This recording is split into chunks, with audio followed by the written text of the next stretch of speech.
This NASCAR Cookout Clash 2026 live recap edition of the NASCAR Gambling Podcast here on the Sports Gambling Podcast Network is brought to you by Kalshi. Make real money predicting sports. Kalshi is available in all 50 states, and you get $20 free with promo code SGPN.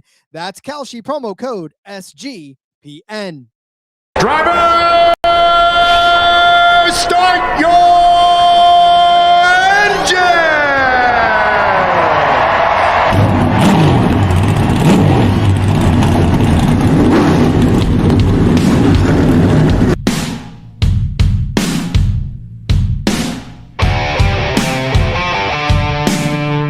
Strap in and pull those belts up tight as the Sports Gambling Podcast Network presents the NASCAR Gambling Podcast. I'm just gonna put my foot on the floor and I'm not lifting till I see God or a checkered flag.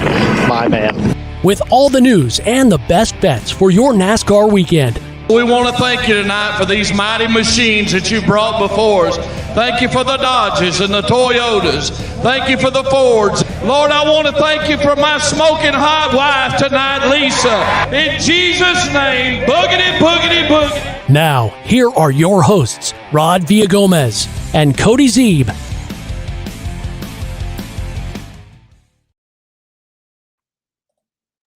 Welcome into another episode of the NASCAR Gambling Podcast here on the Sports Gambling Podcast Network. He's Cody Zeeb. I'm Rod Villagomez. And Cody, I joined the initial call here, right? When we entered the studio, and I said, well, we just got something. And Cody, we just got something. It was welcome in. Anyways, it's the Clash recap. And I got to tell you right now, there's a lot to talk about after this, what we witnessed tonight. What did we witness tonight, Rod? John Little, I think John Little has this completely pegged right now. He says, came in for a 200-lap exhibition race, turned into a hostage situation. 1,000%. I really don't know. I'm unsure what my thoughts are on what unfolded this evening. I mean, it was exciting. It was entertaining. There was some very questionable things. I don't know. Very interesting. It was fun, I guess. As far as betting goes, we'll go through and recap, but I don't know how you handle had we known, I guess I don't know. Maybe we should have known weather was going to be a factor, but then it didn't look like weather was going to be a factor. It was much like the Patriots Broncos AFC Championship game. It looked like weather could be a factor, maybe not, and then all of a sudden halfway through the game, weather's a major factor, and that's kind of what happened today in the Clash, I guess. But very interesting. Yes, very interesting indeed. Lots and lots, and just was it MLK Kid saying, "Let the blame game begin." And listen, this is 1,000% going to go around in circles as far as should this have been run? Because listen, at some point, Cody, these are professional stock car drivers. How much do you want to make them look like complete and total amateurs? Right? I mean, this got to the point where it almost was, I think, and I'm not a driver, obviously, I don't know, but it seems embarrassing to have some kind of a race like this where, you got drivers already that are on, you don't know whether to use wet weather tires or regular tires. And then the rain starts. So you put wet weathers on, and then they start running out of gas. And then you let everybody pit because they're running out of gas. And then you don't let them put the slicks back on when it's getting dry again. And then, so again, Cody, this is just one of those things where I don't know. Should we have left well enough alone? Did we try to make something happen that shouldn't? I think since it was an exhibition race, it's okay that we let it go and that we figured it out. I mean, I don't know. There's part of me that enjoys adapt, right? And Harvick brought it up. These are some of the greatest race car drivers in the world. So, Yeah, go figure it out, right? Here's what we're working with. Go do it. Go figure it out. So I like that part of it. Chris checking in with a great point. He thought the refueling ordeal was his issue. James Small was pissed on the radio because fuel wasn't a concern for them. Those who needed fuel should have went to the back. Look, I had Kyle Larson was racing in the top 10, runs out of gas. They let him sit there for 2 laps, go 2 laps down. Then they throw the caution flag. Then a few minutes later, they decide, everybody can just have free fuel. How come he didn't get fuel? Byron ran out of fuel and got a penalty as well because of that. How come those guys didn't get penalized or got penalized, but then everybody else just got free fuel? Like James Small said, they saved fuel, right? Preece, who ends up winning the thing, they told me he didn't have enough fuel. So he shouldn't have made it to the end according to the strategy that they had, which was obviously the strategy for these guys that ran out was load the car lighter so that the car's lighter, right? We don't have as much fuel, but the car's going to be lighter and faster. That clearly would not have been the correct strategy, but I don't know. It's that's some of the officiating that's like, come on. I mean, I don't know. It just doesn't seem right, I guess. Well, look, we'll get all into that. I just want to tell you right now, Sports Gambling Podcast is giving out 60 bets for Super Bowl 60. Of course, we know the Super Bowl is happening, and thank God the Super Bowl of NASCAR is happening sooner rather than later, because we definitely need a reprieve from this exhibition race that we had. So make sure you go over there to the Sports Gambling Podcast. You'll get 60 bets in for Super Bowl 60. I will ask Cody, take me out of the audience and put me as a moderator. I don't know what happened. It completely flipped me out. But that is a reminder to those of you who are in the Discord right now. We have the lines open for the call-in portion of this, getting that set up right now so that you can start giving your thoughts and your reactions to this particular race. Because I tell you right now, I'm sure as we've all been following along in the Discord, 1000% know what's going on with this, and we know your guys' thoughts, but we definitely want to hear more of your thoughts, because man, let me tell you, like we said, this was a barn burner. So let's start first by congratulating Ryan Preece with actually winning this race. And Ryan Preece, one of those guys that was not necessarily in the mix for the entirety of this race, and yet here we are, sort of making this a thing now. And Ryan Preece snuck up through the ranks, right place, right time, ended up winning the race. Cody, what were your initial thoughts when you saw Ryan Preece winning the race here? Yeah, look, I think that, a guy like Ryan Preece, he's been through it all. He literally has gone, been in the Cup Series, made it to the top, and then gone back, and he went and bet on himself, right? He borrowed money and cut these deals to go out and prove he's a good race car driver. He did it by buying rides with top tier teams. And then he went out and won races in the Truck Series and the Xfinity Series and proved, hey, look, I can do this. Got somebody to believe in him like a Brad Keselowski. There was a lot of people, myself included, that questioned that. But Preece was probably the best RFK car last year in the first year of being there. Now you come out and win a race like this.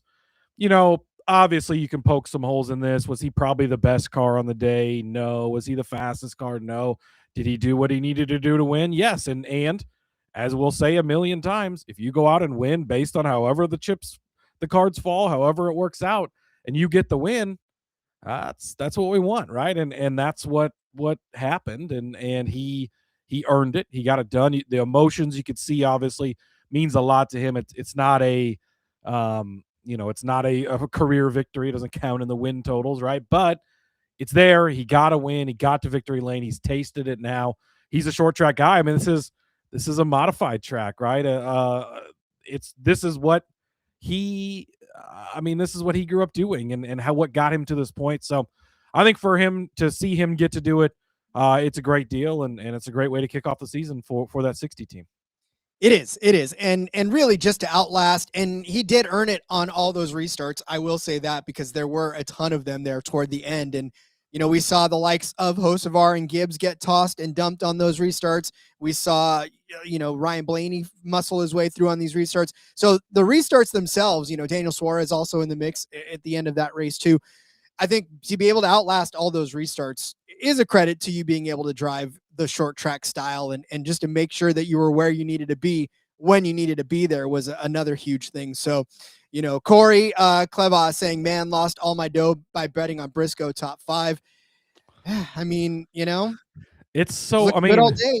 That was definitely the right bet. He clearly was one of, if not the best car out there throughout the entire night. I mean, throughout all shades of the evening, he was a fast car and looked good. Obviously, all of the chaos eventually caught up to him, and it didn't work out. But I mean, he was a fast car. This is one of those races where you truly can't be like, wow, that was just a bad bet to make, or wow, this was just such a smart bet. I mean, if you cash things, great, right? We just had some guys in the Discord that cashed a bunch of stuff. It's great. I cashed some stuff. I laid way too much money down on Larson over Elliott because I found a line that right before the race that was not adjusted to post-qualifying events. Looked good early, right? I mean, Larson's dominating. Elliott wasn't doing much. Then the chaos of the entire race. Luckily, Larson got him. It had to have been on the last lap. And so escaped that one. But it was a crazy, crazy night. Ooh, John Little took Preece at live at plus 850. Wasn't sexy, but it'll do. Hey, man, that definitely will do. And again, this was have one to be that sexy. It does not have to be sexy. And again, so just to kind of recap the way this went down, obviously this was supposed to be the race that was held on Sunday. The snow completely took that out of the picture. They wanted to move it to Monday. Unfortunately, Monday they couldn't get in there. Tuesday, same thing. They were hopeful to get the race in on Tuesday. It did not work. So then they said, all right, well, we're nixing the heat races. We're just going to go with qualifying as the practice laps and the practice times. And so everybody can set themselves on there. The LCQ goes afterwards, and we'll get the last 2 positions in for that. They did that. They started the race. They got through the first half, the first 100 laps, and then all of a sudden Mother Nature decided it was time to start weeping, and they did. And so they go and they during that comp pit, right, that comp yellow, they put the wet weather tires on, come back out after they're drying the track a little bit. Then they got the race going again, and then all hell broke loose. We didn't have very many cautions through that first end of it, but through the last half, man, it was lap, go, lap, stop, lap, stop, lap, stop. And again, you guys all listen long enough to know that yellow is my least favorite color in the world. So 1,000% unhappy with the way that went.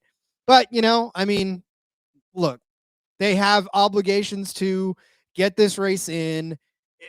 I get that it costs a lot of money to cancel a race like this and to, you eat a lot of the cost of having to cancel this. So I understand why they wanted to get this race in.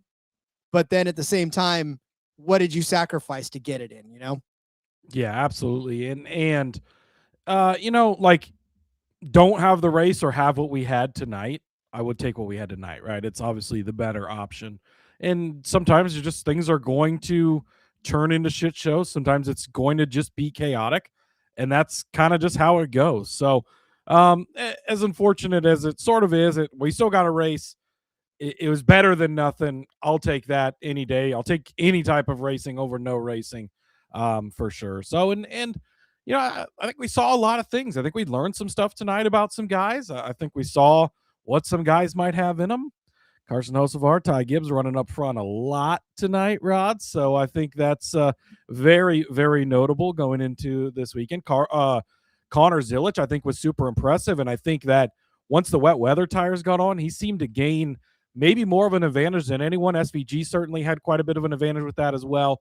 Obviously, he has tons of experience, but those 2 guys in particular have a lot of advantage, or a lot of experience.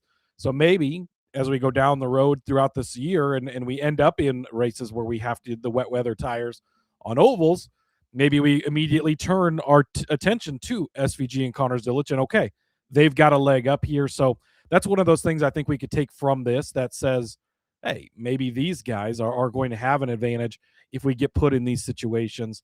Live betting, stuff like that, obviously didn't work out for either of them really at the end of the day, but they both had their moments to shine. Zilich or Hocevar was very impressive, holding his own up front. I mean, in the dry weather, he was running well. In the wet weather, he was running well. This is what I expect from this kid this year, and I think we got the first glimpse of it, that for being on the Carson Hocevar hill, and making that stand, making that call going into this year, I feel really good after what we saw tonight, what we had the opportunity to see, because he showed. They even mentioned on the broadcast, right? It's Hendrick cars, it's Gibbs cars, it's Penske cars up front. Oh, and it's Carson Hocevar. So holding his own with those big teams, I think that was impressive. Ty Gibbs looked really, really good. Again, the circumstances of the night didn't go his way. Connor Zilic turned into a terrorist and took him out eventually. That's gonna happen. But I think there was definitely things to look at. Chase Briscoe looks great. I mean, again, some of these guys looked really, really good this evening. And I'll take that for a good start to the season. You're baiting me, Cody, and I'm going to take that bait, but I'm going to pay some love to our sponsors first before I get there. Let me tell you about our friends over at Avo. Make more money betting sports with Avo. That's AVO. Avo is the best sports betting tool that helps you by spotting arbitrage and plus EV opportunities for you faster than the competitors, and they keep you organized in one place. Plus, they got the cleanest dashboard out there, super easy to understand and use, but they also teach you how, if you need it, by step-by-step video guides in case you got questions. Just sign up, pick the sports book you use, and let Avo tell you how much to bet. Are you still unsure?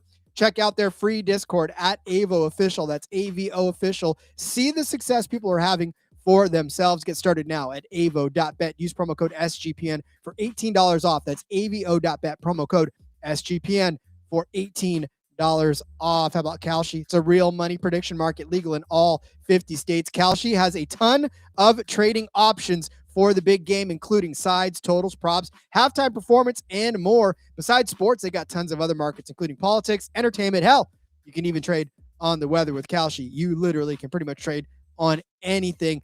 Eyeballing right now, Survivor 50. We are ever closing in faster for Survivor 50. I've been banging the drum all I guess off season long about my man Rizzo. I would like Rizzo to win this season because I feel like he's earned it. The Riz got himself now trading at 3 cents on the dollar. So a $100 investment will win you $3,334. It'll return that for you. Remember, he was 1 cent earlier. So you guys have actually moved that market. Good for you. Kalshi customers, new Kalshi customers get $20 when they use promo code SGPN. That's Kalshi, KALSHIA, promo code SGPN. All right, ladies and gentlemen, this is our very first call-in episode. So how do you get in on this one? Well, you go to the Discord. Go to the Discord. You will click the little calendar. There will be an event. We are the only event in the house right now. So click on that live event, and then once you're in there, raise your hand. We will call on you, and we will put your call on the air. So if you're waiting, we can see that you're waiting. And if you want to talk, put your hand in the air. I know you guys can't hear anything through this right now because, well, obviously we're not running to go through this, but you know, we'll have to figure out if that's possible, I guess. But just go in there, jump in there, raise your hand. We'll try and get you on. We're still new to this part of it, so we're figuring it out on the fly as we go along here. But definitely we'll take your call if you want to call in, talk about what you thought about the race, a take you had, something you noticed, a bet you made, a bet you didn't make, and whatever. So jump in over on the Discord, sg.pn/Discord. Raise your hand and jump in, and we'll get you on. I guess, Rod, we could start by recapping some of the bets, if we want to do that way while we wait for these wonderful callers to join us. We certainly can. But I will, like I said, I was going to take that bait from you. And I am still not sold on the 77 and the 54 because guess what? As impressive as they run, doesn't matter where they run, Cody, matters where they finish. And they finish exactly where I think they're going to be finishing all season long. No. Because you have to finish the race. To be so Kyle Larson sucks. So he does. Chase Briscoe sucks. Okay. Yeah. But they win. Yeah, but those guys were impressive. impressive. I mean, they were little jerks and they got paid back. That's all there was. That's all it is. They're little jerks and they got paid back. So, all right. Anybody? I see some callers lined up. I know Gator Bait's in there. Gator Bait, are you hoping that you want to talk? Because I think I could put you through. That'd be fun to try Gator Bait real quick. Raise your hand if you. Oh, he popped out real quick. He's like, don't pick on me. Seriously. All right. Well, let's start on the bets then, Cody. You had one that was looking good most of the day, and then it fell off fell to Well, pieces. yeah, and this is just the nature of how this goes, right? And how this type of race goes. Kyle Larson over Denny Hamlin. Clearly, had we not gotten the weather, I think this would have been a great bet. Larson, although Larson did fade away at the end of that was interesting. He really used his stuff up. He comes out, he qualifies on the pole. He's the fastest car. Things are looking great. He goes out, leads a ton of laps, fades off at the end of the first half, right? But tire wear, he's going to be fine, get new tires on. And then obviously chaos, all hell breaks loose in the second half of the race, almost like two separate races. But then Denny Hamlin gets KO'd, right? Clint Boyer's like, oh, he's done. That car's toast. I'm like, oh, phew, cash that bet. Good. I look up and Denny Hamlin's back in the top 10. I'm like, what the fuck? How is this even possible? I'm pretty sure everybody finished this race as crazy as this race was. I believe they were all out there at the end of the day. So definitely interesting. But yeah, unfortunately, I feel like this was the right call. And Denny ended up having a solid day. In the end, obviously, he cashes his side and Larson doesn't. But I feel like the bet was on the right track. That's what we're looking for. Again, in this type of race, that's just how it goes. Yeah, indeed. Same with this one for me. I thought Logano was going to come out with a little more thunder than he did, right? And for Briscoe's side of it, we saw Briscoe running all up front all day long. And so, you know, it was just a matter of can we get Briscoe to actually mess up like everybody else did. Unfortunately, he did finish 6th for me.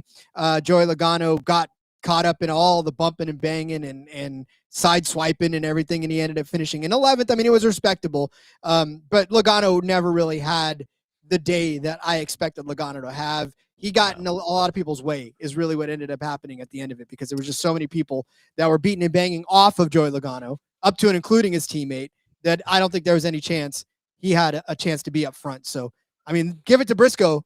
He had speed all day long and looked really good. He looked really good, Cody. Yeah, he looked very, very good. But yeah, Logano just kind of out to lunch. I mean, do we ever see Logano anywhere in the top 5 even? I mean, I don't remember a time where he was up there and you're like, oh, this is the type of race Logano should be competing in, right? Just because it's crazy and that's where he thrives. But we just didn't get that out of him. Briscoe, I tried to tell you he was going to be good. And he ended up looking good.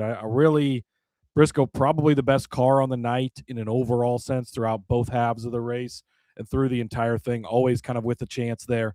Ends up with the 6th place at the end of the day, kind of beating and banging a little bit there at the end. But solid day out of him, and unfortunately not so much for Mr. Logano. Catching up in the chat real quick. We'll take your comments in the chat as well.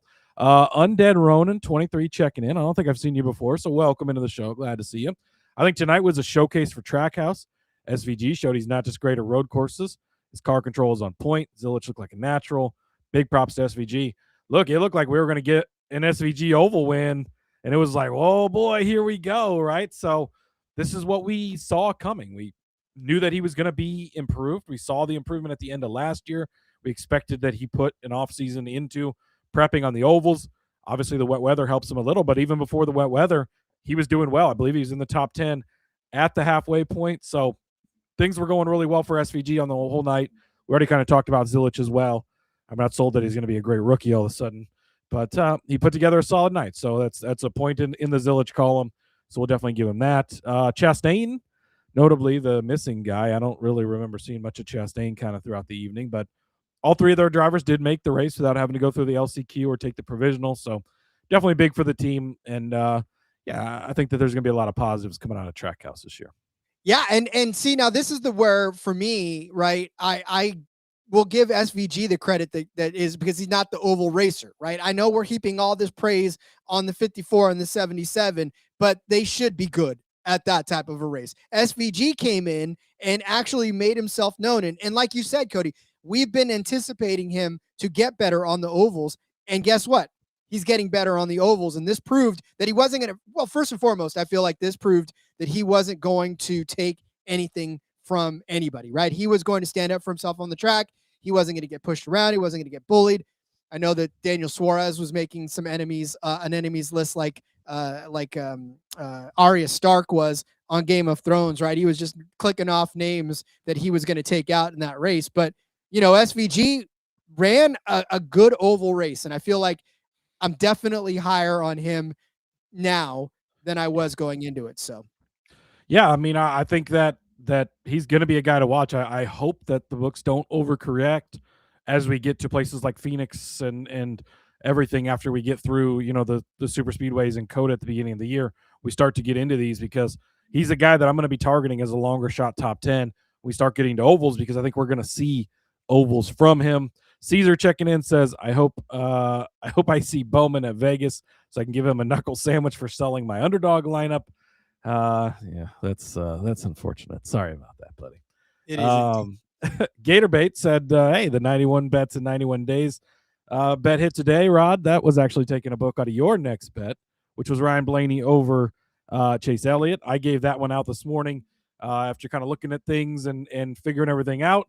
That was the one I settled on. You really talked me into it on the show earlier this week or last week, whenever the hell that show was, 4 weeks ago. But it did work out really nicely. The more and more I looked at it, Blaney's an elite road course guy, or maybe not. He's an elite short track guy, rather. And he showed up, and the weather definitely affected him. He really fell off in the wet weather times, but beginning of the race was good. End of the race was good. Elliott, he's kind of hung around most of the race. Ended up kind of turning into a pinball at the end, and very fortunate because it cashed a few bets for me. But yeah, it worked out. So that was a good call by you on that Blaney over Elliott bet. I mean, I had said going into it that I'm really high on Blaney this year anyways. And he's, it did scare you in the middle of the race, right? As soon as the wet weather stuff started happening, he started falling backwards. It was like, man, this is not going to work out well for him. But here's the difference between a guy like Ryan Blaney and the two that you keep heaping praise on, right? Ryan Blaney slipped back. Ryan Blaney was beating and banging with everybody in the back, but Ryan Blaney is the experienced racer and the better racer that knows that this is a long race and he's not going to get it all back in one swoop. He was patient. He let the track come back to him. He let everybody else start screwing up around him and moved forward. He wasn't trying to insert himself into situations that he shouldn't be inserting. He wasn't trying to lean on people, beat and bang on people, and be just super annoying and that little pest that you want to swat. No, he was the calm, cool, collected driver that he should be and is, and stuck the race through and ended up finishing in third. So that's the huge difference. That's why I respect a guy like him more than the guys that try to muscle their way through the pack every single chance they get because they feel like, they're impatient and they just don't know how to race properly and race clean. So that's how I got. Rubbing is racing. It's in the rules, Rod. So next. Stanley checking in. Good to see you, Stanley. I don't know if I've seen you before, so glad to see you in the chat here. Were you disappointed in the crowd? Plus, do you think they'll try having another race here again with better weather? So on the crowd part of things, look, a couple of factors. This turned into a Wednesday afternoon/evening. That's tough, right? These people have been dealing with a storm that they don't normally see. So a lot of things go into that. They haven't had school in like a week and a half there. So there's all that going on, right? I'm sure it's affecting people's jobs. People are still trying to dig out. They said a lot of the side roads aren't even clear yet as far as people being able to get there. It was really fucking cold. Props to the people who went, right? But then it ends up raining, sleeting on people. So if you were there, great for you, but it's hard to judge the crowd based on that. There was a great crowd last year. I'm sure that they will come back and do this again next year. Look, it ended up being bad timing because of really a generational snowstorm. I mean, it had been 20 plus years since they'd seen a snowstorm like this. They got more than twice as much as their monthly average last week. So I'm not disappointed in the crowd. I think that it's hard to, blame people for not being able to show up random Wednesday night. They got school tomorrow, all the weather stuff that's going on, the cold, the rain, all that stuff. So not disappointed at all in that, I don't think. And I do think that they will be back next year. And Chris was kind of piling on that as well. It says he'll definitely race again. 15 inches of snow once in 20 years, like I just said. So, Wednesday night for a blue-collar town is tough. So, yeah, kind of all the same points there. But, yeah, I'm not disappointed at all in the fans. And it's not like Daytona in 2021 when that's why they decided to get rid of the Clash there because nobody showed up for it anymore, right? This is a completely different situation. So I'm not worried about that. Yeah, again, it's just like you said, it's hard to get anybody out to do anything on a Wednesday night, let alone go to a NASCAR race, and especially one that's starting at 6 and ends an upside down question mark. I'm sure that the stands were less full than they were when they were first opened the gates, and so it just, yeah, you can't really blame the fans on that one. You can't blame NASCAR on that one. Unfortunately, it just keeps happening to us where, we have an idea that we want to race, and then all of a sudden the weather has a different take on whether or not we should. So, well, that's just, and to credit NASCAR, weather has always been something that is really hard to get around in NASCAR. It's not like football. You can go play in the rain, you can go play in the snow. That's not the case in NASCAR because it's just completely different. But they've now progressed. I mean, if we don't have wet weather tires, that race is over at halftime because there is no way they're getting control. Like, that track was lost.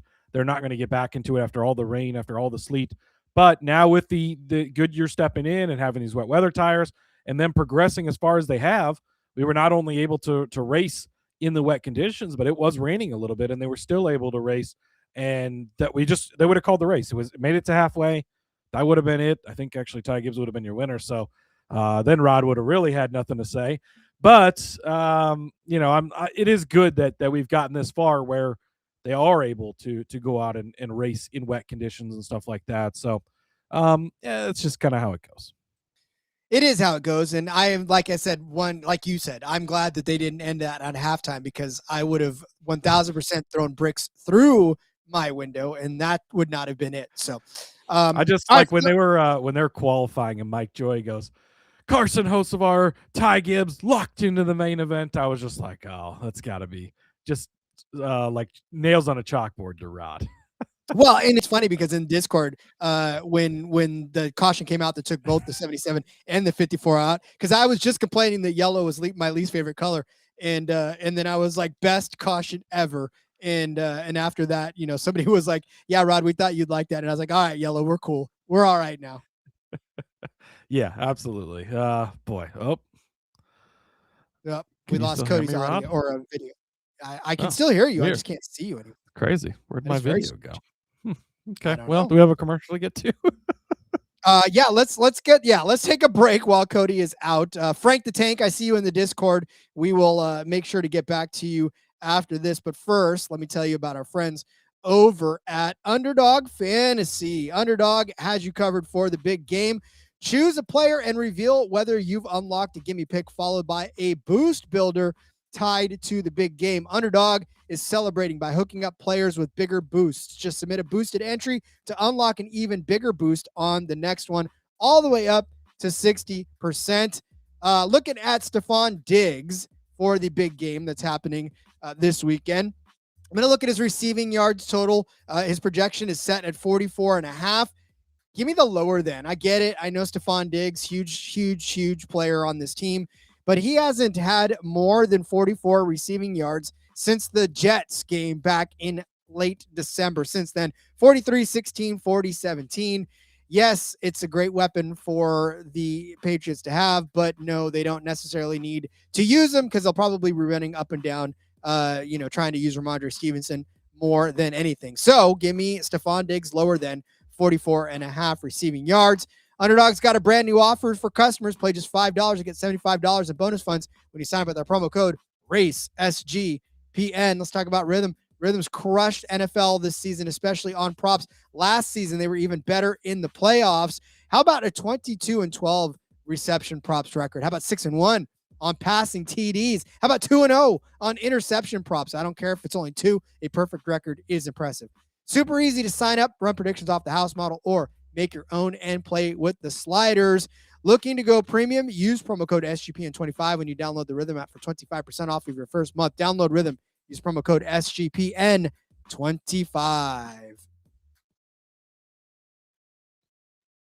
All right, we're back for more of the show, and Cody is actually Cody's gone right now. I think he's still might be. I'm here, but I don't know what happened to the video. And then also our call line went down, so I don't know what's going on, Ron. Do you still have it? I do not. It's gone. Yeah. Well, no, I'm in there. There's one in the audience. Zero is speaking, so I can still see the event. The clash has bled into it's completely bled into this show. So for those of you who are tuning in for the first time, wondering what the hell is going on, we're having the Clash hangover, I guess. So Cody's Our off version, screen. the shit show. It is 100%. So yeah. All right. Well, Cody, then go over your head to head that you have going on while I see if I can salvage this broadcast. Well, how about you do? Why don't you do your next one? Why don't you talk about Bubba Wallace? While I'll get this reset up and see if I can fix my video real quick.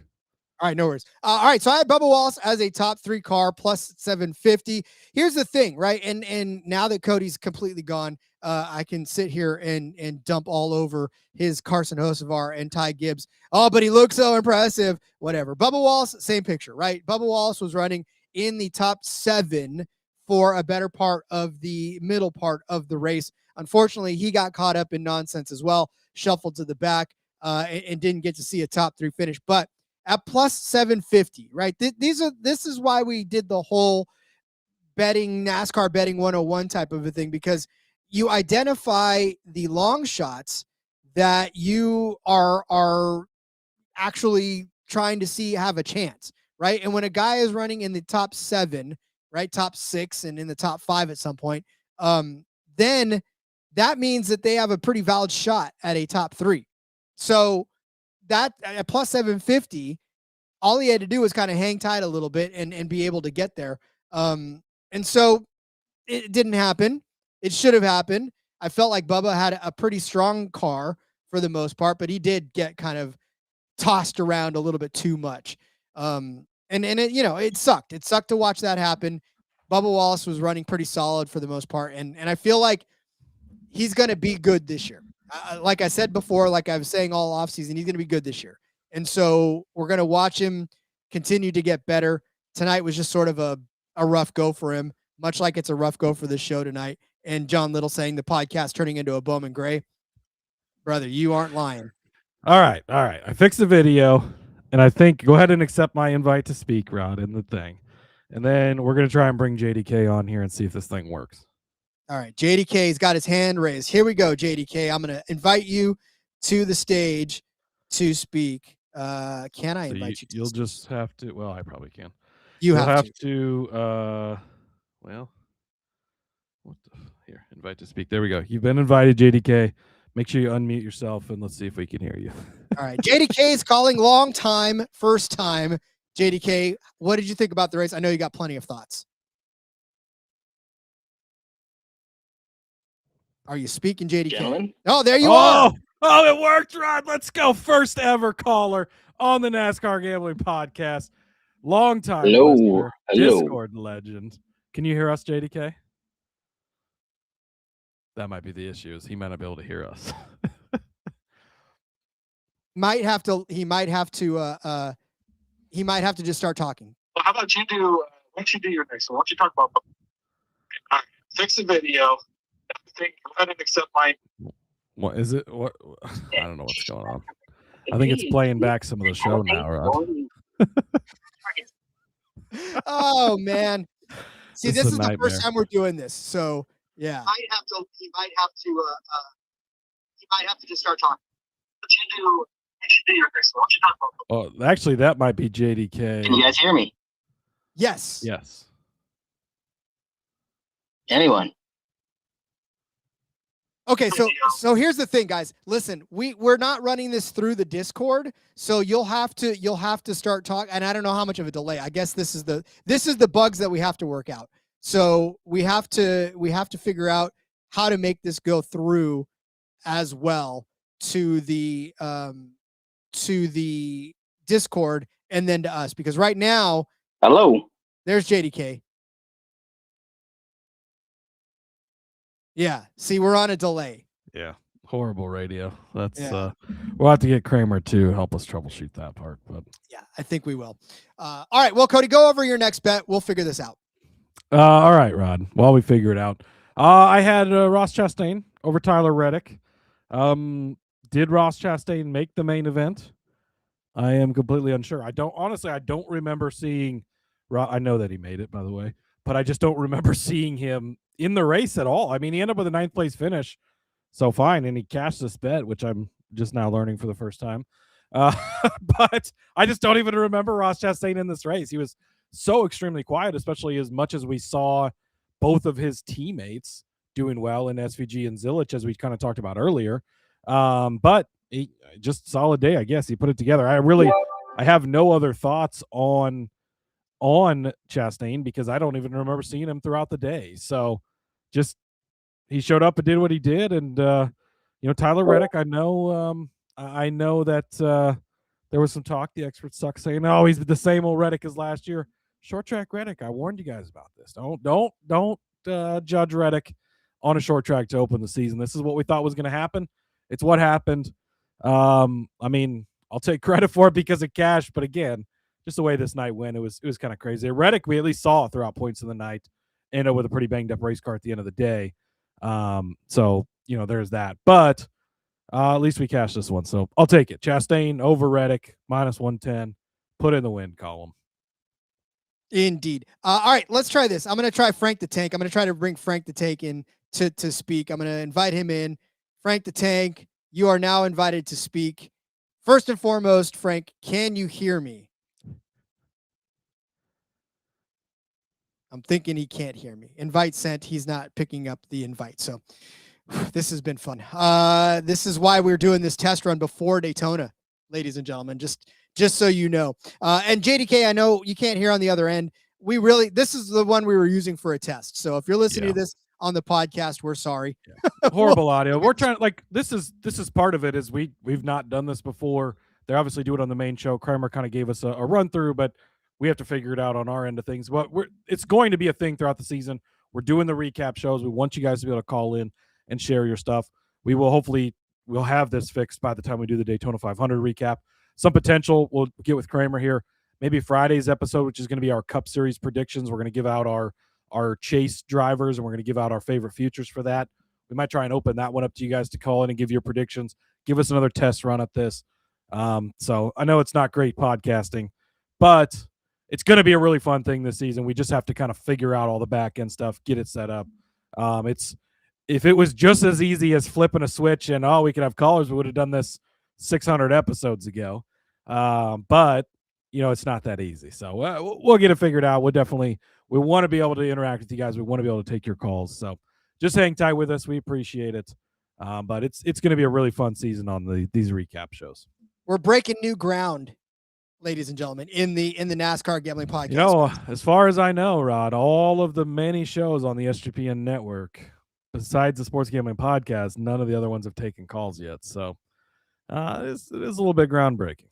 We're trying to be brave here. So, all right, JDK, JDK is asking to speak. Let's see if we can get JDK on. JDK, can you hear me, buddy? It's going to be a really fun thing. You just have to kind of figure out. Oh, there's a delay. There is the delay. I think he's listening on YouTube, and he's probably because that's why we have to figure out how to feed the audio into the Discord. JDK. Oh, let's see if he talks. I can't hear you. All right, he can't hear us. Okay, all right. We'll figure it out. We will figure it out. All right. Well, then let's just keep going over the bets. Cody, you've got the top threes yourself. Whoops, sorry, I was on mute. Ryan Blaney, top three, +170. Look, we already kind of touched on Blaney, and somehow this ends up hitting at the end of the day. I don't know if I should feel great about that or not, but again, just the way that this went, if you cash any bets, feel good about it because it was such a shit show. But we saw throughout the race, Blaney was definitely making ground. He was looking good. Then the wet weather tires hit, and he put out an anchor and just flew to the back of the field. But like you talked about earlier, he took care of his equipment, had a chance at the end. Preece did a great job on one of those restarts.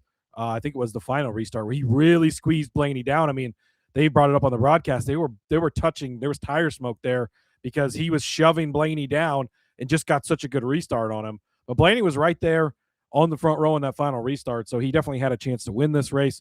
He's a great short track racer. That's been the thing all along. And, he got it done. Cashed this at +170 for us. Also gave out Kyle Busch at +750.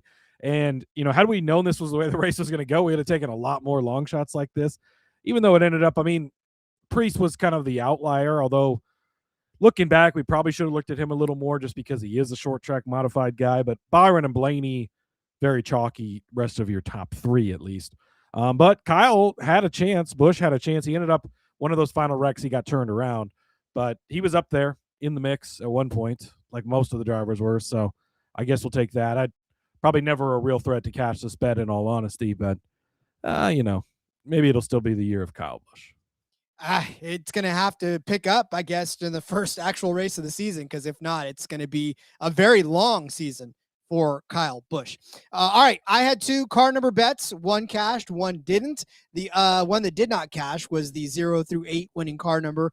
But again, Kyle Larson was looking like the guy early on, and then we saw, well, that was about it. Austin Cindric popped his head up a little bit. No, he didn't. I'm counting down cars that actually had a chance, and really the only one was Kyle Larson in that 0 to 8 span, unfortunately, but it didn't happen. But the winning car number was even at plus 105, so 60 is even, and of course 12 was even as well. And there was a lot of car 24 was even. A lot of even number cars had a shot there at the end, so I felt pretty good about the even bet. Unfortunately, it just wasn't between 0 and 8. Yeah, and then it was a good call on your part on the even side of things. 0 to 8 definitely had chances. I mean, you had guys like Kyle Larson leads almost half the race, so certainly was in play for a little bit. Chase Briscoe, Group B, I had him over there over Byron, Bell, Logano. He obviously doesn't beat Byron, who finishes in second place, but he beats the other two guys. And really, Byron was pretty good throughout the day. I mean, he started to kind of fall off at the end of the half again, just like Larson did, but he was up there.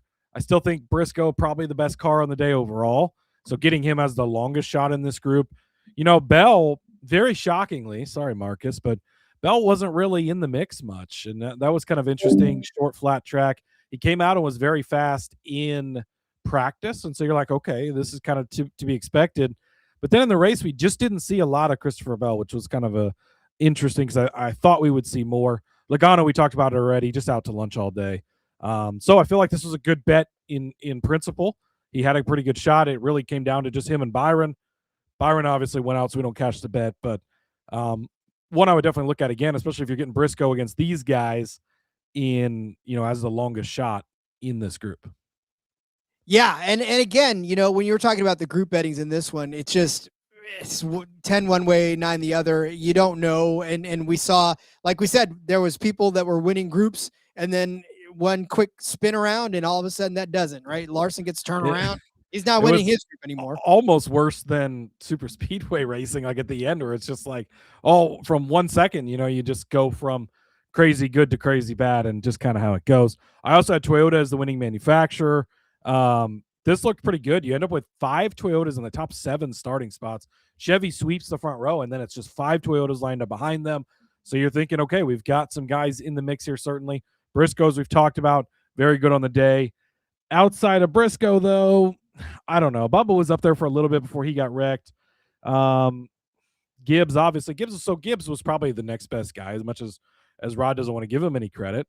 But Gibbs was running well. He was leading at the halfway point and up in the mix there. So Briscoe and Gibbs gave you a shot at this one.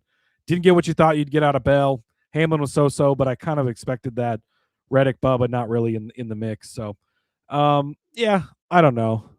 Looking back, Ford obviously was the correct bet at the end of the day, but doesn't feel like, Preece took over at the end, but I don't know that I would, even looking back, wanted to go bet Ford. So, I don't know. This one, again, shit show, I guess, is just, I'm going to chalk this up to shit show, Rod. You might as well at this point, right? This is one of those ones where we talked about it in the betting in the betting strategies episode of, we can't control this. This is stuff that is completely out of our control. We can't control the weather. We can't control them letting the entire field come in for fuel because 1 or 2 people ran out. Like, you just can't control that stuff. And unfortunately, as much as we want to try to think that we can, no, we can't do it. And that's really what ended up happening at the end of the day. Much like the Logano thing, 12-1, I thought maybe Logano had a shot at being a repeat winner. That didn't happen, unfortunately. And he really just did not have a chance all day long to be a winning car. So, what are you going to do? I took my shot, didn't get there. Yeah. You take a shot. He was off. And that's always been the thing with Joey Logano. And that's always the case. I've said it for years. He's the hardest driver in the garage to bet on because he can be great, which you see from him a lot. He's a 3-time champion, but he can also just be out to lunch. And today was an out to lunch day. Even year Joey not off to a good start. Bald Joey not off to a good start. We'll see if he can fix things, figure it out. Andrew is checking in. John checking in and says the intern's getting fired tonight. We already fired that intern, John. Don't worry. Andrew is checking in. Was Suarez that good or super speedway? Both. Yes, I guess is the correct answer. So Suarez was all right. He was kind of hanging around in there. And I do think that the wet weather helped him a ton. We talk about the advantage that it gave to Zilich and SVG. Suarez, you can lump in that group with those guys as a former Trackhouse guy. Although maybe him and SVG didn't get along very well at Trackhouse. I don't know. Some demons came out tonight. But he certainly looked good in the wet weather stuff. He's got some of that experience coming up through NASCAR Mexico. A lot of road course stuff. That's where you get into the wet weather tire stuff. So yeah, there was that. He ends up with 4th place finish at the end of the day. Some of that due to attrition, due to luck, I think. But it was a mixture of both. He had no problem really making the main event in the 7 car with his first start there. So I definitely have a little bit of hope maybe for Suarez could be all right in that car. I don't have high expectations, I don't think. But I think we might see a little something from Suarez. TK checking in as well. Said Spire had good cars all race. Suarez seemed giddy to make enemies to push forward and all went well in the wet. Yeah, Spire, very impressive, right? You have Hocevar, who looked great throughout the race, Rod, right? And then Suarez looked all right as well. McDowell was looking great early on in the last chance qualifier, but he got penalized for jumping the start. He said he got penalized for embarrassing Josh Berry, which I thought was hilarious. But he ended up climbing back. I think he finished, I don't have in front of me where he finished in the LCQ, but he was definitely back in the top 10 at the end of the day. It was a classic McDowell choke job, as TK says. But yeah, certainly, he looked good coming back up through that. Just fell short of making the main event. By the way, speaking of the LCQ, did you get a chance to see the end of that LCQ race, Rod, and the battle for the transfer? Yeah, I certainly did. That was a hell of a battle for the transfer. That was, that was amazing. So first of all, for Corey LaJoie, getting an opportunity to drive Brad's car, RFK, right? That's great.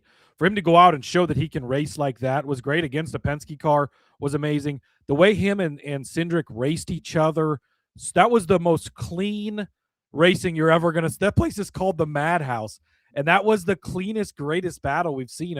The strategy, trying to pin the guy in the right spot.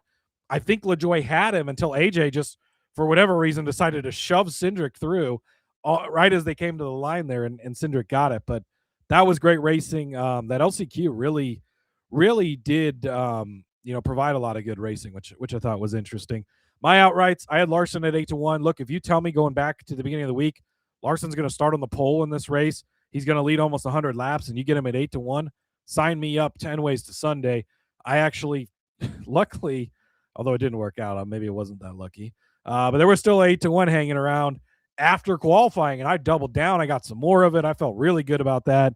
Unfortunately, at the end of the day, it doesn't come through, but hey, I think it was definitely the right choice. He was clearly fast. He looked good, came out, looked like he was going to shake Captain Shook and actually advanced Admiral.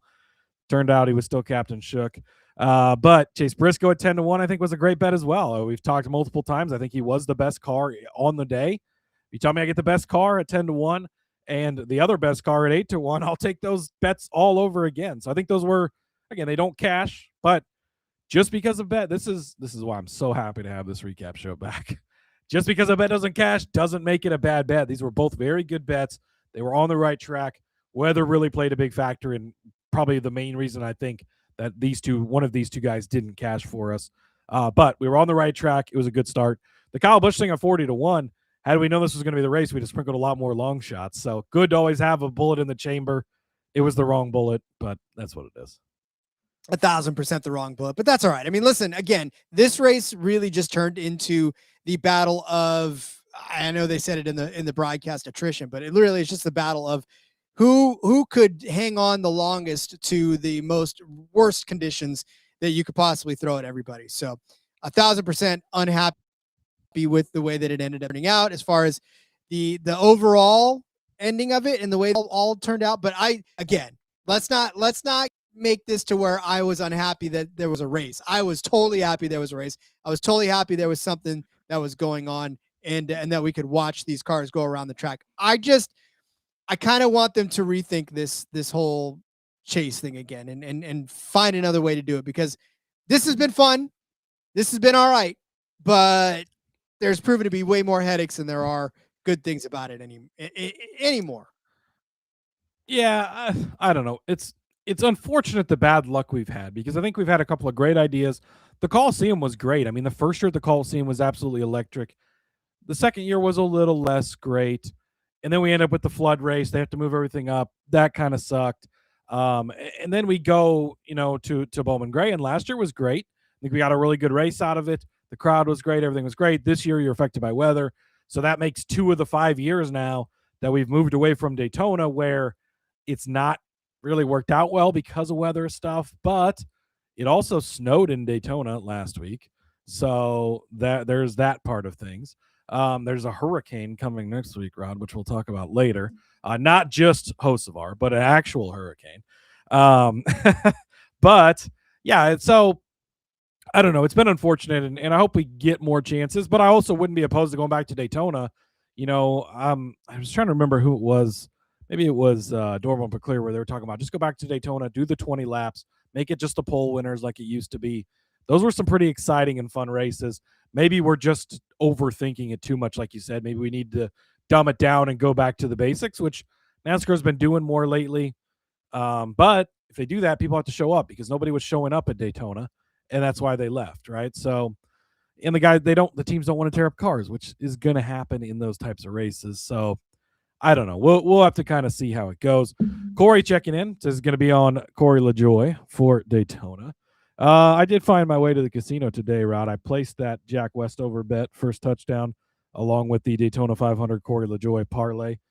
The odds I gave out on the show, nowhere near the odds I got at the casino.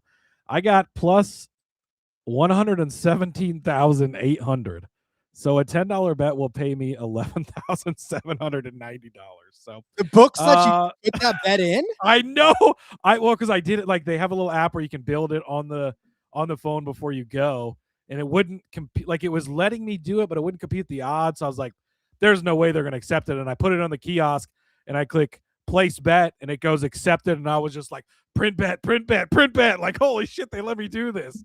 It's beautiful. So that'll be life-changing money if I can win that. But we'll have to see. Let's see. Just trying to catch up on the chat as well. New names in here too. Yeah, Rich Garcia. Good to see you, Rich. A couple guys ran out of gas with the 2-lap penalty. Yeah, so we talked about this earlier. We thought that was bullshit as well, and James Small was screaming about it on the radio. The fact that they penalized Larson 2 laps, Byron, I think, went 1 lap down, running out of fuel. Then they just let everybody else go get fuel. That was a bad move. Probably when Larson ran out, they should have stopped everything and said, okay, everybody go get fuel. We'll put Larson back in his spot. We don't, but once 2 guys run out and you've now penalized them, how can you not punish everybody else, especially when there's teams like Briscoe saying, hey, we're good, we got plenty.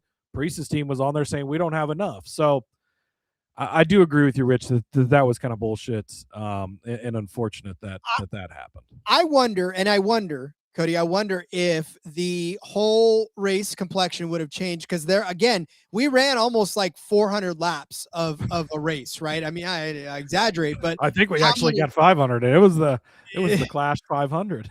The Clash 500, but I wonder how many actual they would have ran out of gas, and I feel like there's a lot of them that would have. I want to try. Listen, before we end the show, I want to try the JDK one more time. I feel like JDK now is going to be able to speak. So how do I invite you to speak? I can't invite. I think you did it. Did I? I did not do it.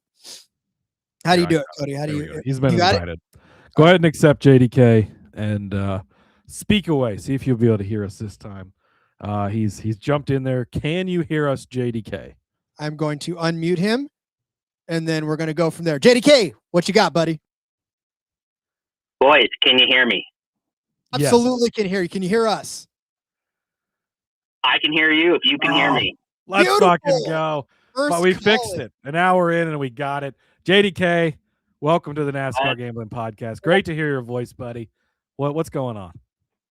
Glad to be here, boys. Just want to say, first-time caller, long-time listener. The race was great. It was good to be back on track, see cars in action. Captain Shook, bag of shit. Want to put somebody in the hauler, not in the locker. Yes. This is why we need you to be our first caller. The former admiral himself, Mr. Captain Shook, calling you to the hauler. You need to be spoken to. That crap was insane. It was a great race. The weather was nuts. SVG is king. Kyle Busch sucks. That's about all I got. What a great first call, JDK. Thanks for calling, buddy. One of many, I'm sure. Yes, one of many. The beginning of a long line of great JDK calls, I'm sure. But yeah, Larson definitely the guy we need to shove in the hauler. 100%. That was, I don't know. His car was crap. He ran out of gas. He drove like trash. Not too sure. He was good on fresh tires, and that was about it. Just classic Captain Shook. So don't know what else to say. Ty Gibbs looked solid. Chase Briscoe had a good day. Don't know what to say about Denny. Broken man at this point, I'd say. But yeah, great calling in, boys. And I look forward to Daytona. Can't wait to cash some bets. Did not do any of that tonight. But yeah, we'll look forward to Daytona, get those shotguns out and see what we can do. Absolutely. Love it. Woo. That was so good. We finally got it. An hour in, and we finally started taking calls. Hey, well, there we go. Now we know, though, right? Now we know how to do it. We got it worked out. So appreciate it, JDK. Hey, great calling in, boys. Have a great one. We'll talk to you next time. Okay, bye. Man, all right. So JDK, again, one of our longtime Discord guys, and for those of you who haven't joined the Discord, this is a free commercial to join the Discord because now, my friends. Yeah. So now, when we get to the Daytona 500, we'll just plug it back in just the way we have it right now, and we should be good. We've worked through our process. See, if you stuck with the Clash to see the end of it, They figured it out. They figured it out at the end. Ryan Preece got to victory lane. JDK got to victory lane for us. So it all worked out. Mintox Ace checking in the chat as well. SVG was kicking ass till Briscoe dumped him. God, yeah, I'm almost a little bit sad that SVG kind of showed his cards on ovals because I really wanted that to kind of be our secret going into the season, Rod. But now we know. Now we know that we were right about that call. So, I like it. I do too. First and foremost, too, I want to say the reason that I'm really anxious about this call in as well, just wanting to hear you guys' voices. JDK with the absolutely brilliant Canadian accent. That's something that you just don't get through Discord, right? You know where they're from, but you don't. Yeah, we know he's Canadian. We didn't know what he sounded like. Now we can put a voice to the name. Absolutely love it. So shout out to JDK for jumping in. Yeah, we should be able to bet the duels, Andrew. We've been able to bet the duels previously. I know we'll have DFS for them. I don't think there was a lot of bets previously, but I think there was some bets. So mostly just like outrights, but and maybe there might have been some top threes, top fives. We'll see. We ended up being where we got some top tens available, Bet365, Bovada, places like that. So maybe the books are getting out there a little bit, but certainly we'll be talking about that next week.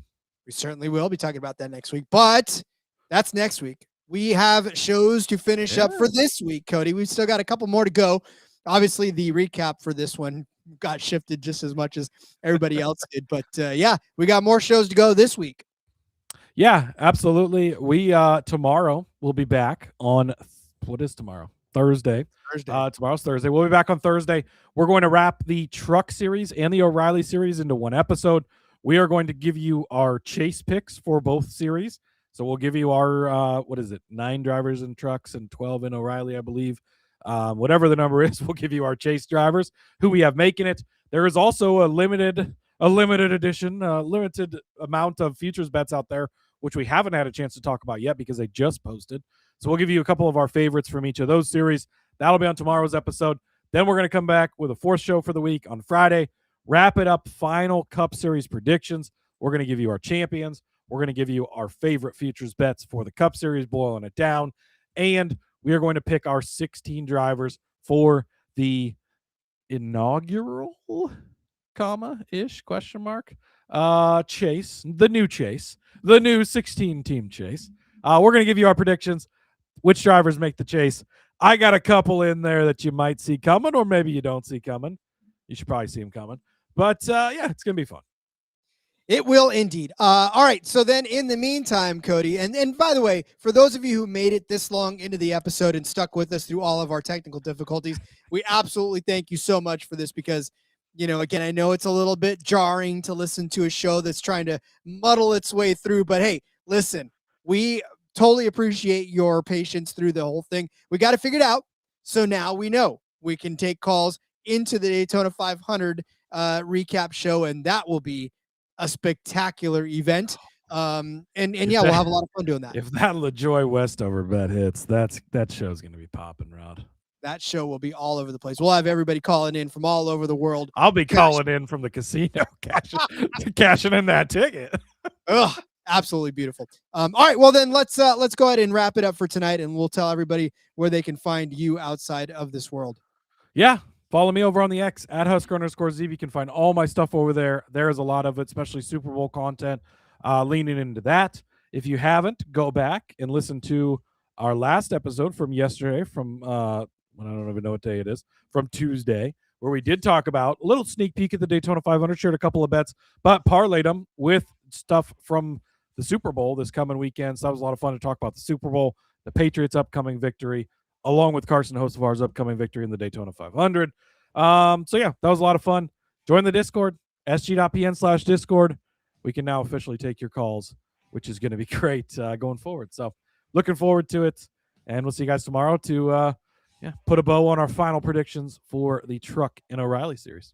Indeed. Follow me on Twitter at RJ Villagomez. You can find everything that I am up to on that one particular site. All right, like Cody said, we'll see you tomorrow. Hey, once again, thank you for sticking with us. We are going to have so much fun going forward this season. And if you're a first-time listener, the shows get better, I promise.